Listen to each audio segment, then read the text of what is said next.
అందరికీ నమస్కారం. కార్తీక పురాణం 25వ అధ్యాయము. దుర్వాసుడు అంబరీషుని శపించుట. అంబరీష, పూర్వజన్మలో కించిత్ పాప విశేషము వలన నీకీ అనర్థము వచ్చినది. నీ బుద్ధిచే దీర్ఘముగా ఆలోచించి నీకెటుల అనుకూలించునో అటులనే చేయుము. ఇక మాకు సెలవిప్పించుము అని పండితులు పలికిరి.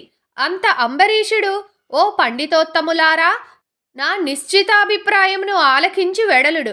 ద్వాదశీ నిష్టను విడచుట కన్నా విప్రశాపము అధికమైనది కాదు. జలపానము చేయుట వలన బ్రాహ్మణుని అవమానపరచుట గాదు, ద్వాదశిని విడచుటయుగాదు. అప్పుడు దుర్వాసుడు నన్నేలా నిందించును? నిందింపడు. నా తొలి పుణ్యఫలము నశింపదుగాన జలపానమొనరించి పూరకుందును అని వారి ఎదుటనే జలపానము నొనరించెను. అంబరీషుడు జలపానమొనరించిన మరుక్షణముచే దుర్వాసుడు స్నాన జపాదులు పూర్తి చేసుకుని అక్కడకు వచ్చెను. వచ్చిన వెంటనే ఆ ముని మహారౌద్రాకారుడై కండ్ల వెంట నిప్పులు గ్రక్కుచు, ఓరి మదాందా, నన్ను భోజనానికి రమ్మని నేను రాకనే నీవేళ భుజించితివి?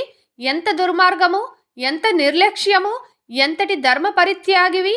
అతిథికి అన్నము పెట్టదనని ఆశ చూపి పెట్టకుండా తాను తినినవాడు మలభక్షకుడగును. అట్టి అదముడు మరుజన్మలో పురుగై పుట్టును. నీవు భోజనమునకు బదులు జలపానము చేసితివి. అది భోజనముతో సమానమైనదే. నీవు అతిథిని విడిచి భుజించినావు కాన నీవు నమ్మకద్రోహి వగుదువేగాని హరిభక్తుడవెట్లు కాగలవు? శ్రీహరి బ్రాహ్మణ అవమానమును సహింపడు. మమ్మే అవమానించుటయనిన శ్రీహరిని అవమానించుటయే. నీ వంటి హరినిందాపరుడు మరియొకడు లేడు. నీవు మహాభక్తుడనని అతి గర్వము కలవాడవై ఉన్నావు. ఆ గర్వముతోనే నీవు నన్ను భోజనమునకు ఆహ్వానించి అవమానపరిచి నిర్లక్ష్యముగా జలపానమొనరించితివి. అంబరీష, నీవెట్లు పవిత్ర రాజకుటుంబంలో పుట్టినావురా? నీ వంశము కళంకము కాలేదా అని కోపముతో నోటికి వచ్చినట్లు తిట్టెను. అంబరీషుడు ముని కోపమునకు గడగడా వణుకుచు ముకులిత హస్తములతో, మహానుభావా, నేను ధర్మహీనుడను. నా యజ్ఞానముచే నేనీ కార్యము చేసి తిని. నన్ను రక్షింపుడు. బ్రాహ్మణులకు శాంతియే ప్రధానము. మీరు తపోధనులు, దయాదాక్షిణ్యములు గలవారు కాన నన్ను కాపాడుడని అతని పాదములపై పడెను. దయాశూన్యుడైన దుర్వాసుడు అంబరీషుని తలను తన ఎడమకాలితో తన్ని, దోషికి శాపమీయకుండా ఉండరాదు.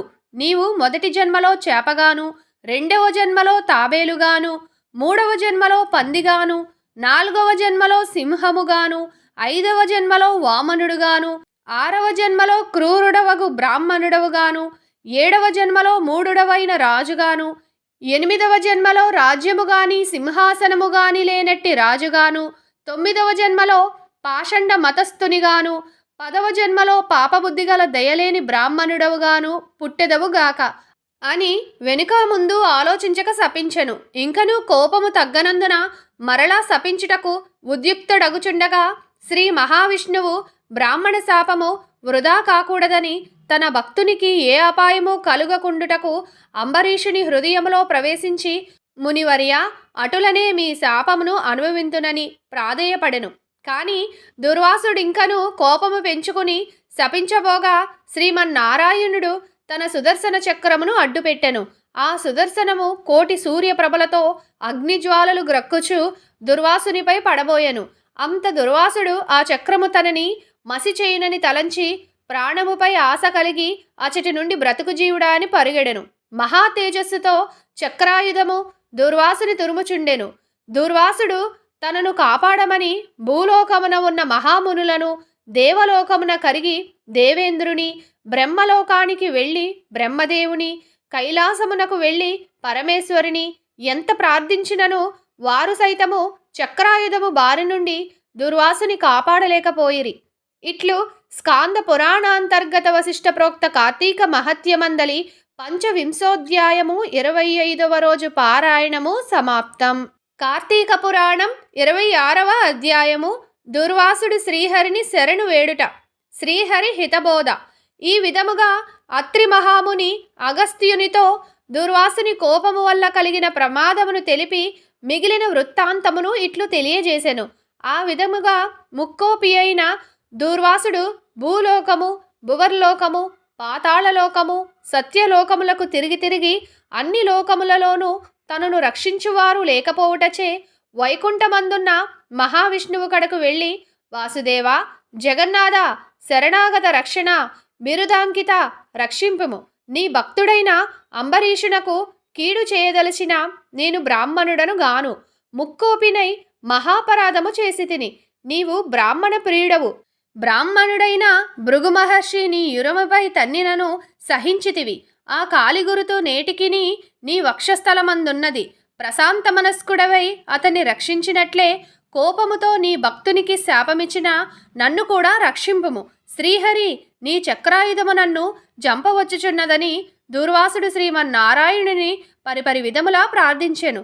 ఆ విధముగా దూర్వాసుడు అహంకారమును వదిలి తనను ప్రార్థించుట చూసి శ్రీహరి చిరునవ్వు నవ్వి, దూర్వాస, నీ మాటలు యథార్థములు. నీ వంటి తపోధనులు నాకత్యంత ప్రియులు. నీవు బ్రాహ్మణ రూపమున పుట్టిన రుద్రుడవు. నిన్ను చూచిన వారు 3 లోకములందు భయపడకుందురా. నేను త్రికరణములచే బ్రాహ్మణులకు మాత్రం ఎట్టి హింస కలిగించను. ప్రతి యుగమందున గో, దేవ, బ్రాహ్మణ, సాధుజనంబులకు సంభవించే యాపదలను పోగొట్టుటకు ఆయా పరిస్థితులకు తగిన రూపములు ధరించి దుష్ట శిక్షణ, శిష్ట రక్షణ గావింతును. నీవు కారణముగా అంబరీషుని శపించితివి. నేను శత్రువుకైనను మనోవాక్యములందు కూడా కీడు తలపెట్టను. ఈ ప్రపంచమందుగల ప్రాణి సమూహము నా రూపముగానే జూతును. అంబరీషుడు ధర్మయుక్తముగా ప్రజాపాలన చేయుచుండెను. కాని అటువంటి నా భక్తుని నీవు అనేక విధములు దూషించితివి. నీ ఎడమ పాదముతో తన్నితివి. అతని ఇంటికి నీవు అతిథినై వచ్చి కూడా నేను వేళకు రాణి ఎడల 12 గడియలు దాటకుండా భుజింపుమని అంబరీషునకు చెప్పవైతివి. అతడు వ్రతభంగమునకు భయపడి నీ రాకకై చూసి జలపానమును మాత్రమే చేసెను. అంతకంటే అతడు అపరాధమేమి చేసెను? చాతుర్వర్ణముల వారికి భోజన నిషిద్ధ దినములందు కూడా జలపానము దాహశాంతికిని పవిత్రతకును చేయదగినదే కదా. జలపానమనరించిన మాత్రమున నా భక్తుని దూషించి శపించితివి. అతడు వ్రతభంగమునకు భయపడి జలపానము చేసినాడు కాని నిన్ను అవమానించుటకు చేయలేదే. నీవు మండిపడుచున్నను బ్రతిమాలి నిన్ను శాంతింపజేయ చూసెను. ఎంత బ్రతిమాలినను నీవు శాంతింపనందున నన్ను శరణు వేడెను. నేనెప్పుడు రాజహృదయములో ప్రవేశించినాను. నీ శాపఫలము 10 జన్మలలో అనుభవించుదునని పలికిన వాడిని నేనే. అతడు నీ వలన భయముచే నన్ను శరణు వేడుచుండెను. కాని తన దేహము తాను తెలుసుకునే స్థితిలో లేడు. నీ శాపమును అతడు వినలేదు. అంబరీషుడు నా భక్త కోటిలో శ్రేష్ఠుడు, నిరపరాధి, దయాశాలి, ధర్మతత్పరుడు. అటువంటి వానిని అకారణముగా దూషించితివి.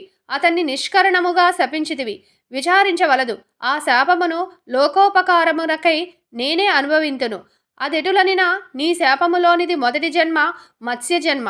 నేనీ కల్పమును మనువును రక్షించు నిమిత్తము సోమకుడను రాక్షసుని జంపుటకు మత్స్యరూపమెత్తుదును. మరికొంతకాలమునకు దేవదానవులు క్షీరసాగరమును మదించుటకు మందర పర్వతమును కవ్వముగా చేయుదురు. ఆ పర్వతమును నీటిలో మునగకుండా కూర్మ రూపమున నా వీపున మోయుదును. వరహాజన్మమెత్తి హిరణ్యాక్షుని వధింతును. నరసింహజన్మమెత్తి హిరణ్యకశిపుని జంపి ప్రహ్లాదుని రక్షింతును. బలిచే స్వర్గము నుండి పారద్రోలబడిన ఇంద్రనకు తిరిగి స్వర్గమును అప్పగించుటకు వామన రూపమెత్తి బలిచక్రవర్తిని పాతాళలోకమునకు త్రొక్కివేతును. భూభారమును తగ్గించుటకు క్షత్రియులను చంపి బ్రాహ్మణుడనై జన్మించి భూభారమును తగ్గింతును. లోకకంటకుడైన రావణుని జంపి లోకోపకారము చేయుటకు రఘువంశమున రాముడునై జన్మింతును. పిదప యదువంశమున శ్రీకృష్ణుని గను, కలియుగమున బుద్ధుడుగను, కలియుగాంతమున విష్ణుచిత్తుడను, విప్రుని ఇంట కల్కి అను పేరున జన్మించి అశ్వారూఢుండనై పరిభ్రమించుచు బ్రహ్మదేశులనందరను మట్టుబెట్టుదును. నీవు అంబరీషునకు శాపరూపముననిచ్చిన 10 జన్మలను ఈ విధముగా పూర్తి చేయుదును. ఇట్లు నా దశావతారములను సదా స్మరించు వారికి సమస్త పాపములు హరింపజేసి వైకుంఠ ప్రాప్తి నొసంగుదును. ఇది ముమ్మాటికి తథ్యము. ఇట్లు స్కాంద పురాణాంతర్గత వశిష్ఠ ప్రోక్త కార్తీక మహత్యమందలి 26వ అధ్యాయము 26వ రోజు పారాయణము సమాప్తం.